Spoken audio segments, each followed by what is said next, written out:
નમસ્કાર મિત્રો, ગુજરાત સમાચારમાં તમારું સ્વાગત છે. જાણીએ આજના સમાચાર મિત્રો. હાલ જ એક મોટી ખબર સામે આવી છે. બાંગ્લાદેશમાં હિંસક પ્રદર્શનના કારણે સ્થિતિ ખૂબ જ નાજુક છે.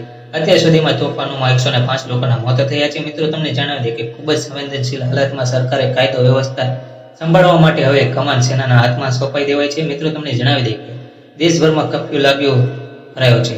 બાંગ્લાદેશમાં સરકારી નોકરીઓમાં અનામતને લઈને હિંસા વધ્યા બાદ શુક્રવારે દેશભરમાં કર્ફ્યુ લાગુ કરી દેવામાં આવ્યું છે. મિત્રો, તમને જણાવી દઈએ કે અને સેનાને તૈનાત કરાવી દેવાય છે.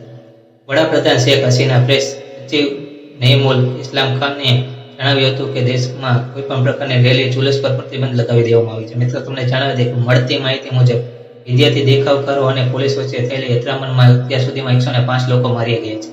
મિત્રો, જણાવી દઈએ કે તમને તેમાં 52 માત્ર તો મોત રાજધાની ઢાકામાં શુક્રવારે ગઈકાલે થયા હતા. પોલીસે દેખાવકારો પર ફાયરિંગ કર્યું હતું અને ટીયર ગેસના સેલ પણ છોડ્યા હતા. મિત્રો, આવી જ માહિતી માટે ચેનલને સબસ્ક્રાઇબ અને વિડીયોને લાઈક કરજો. મિત્રો, ધન્યવાદ.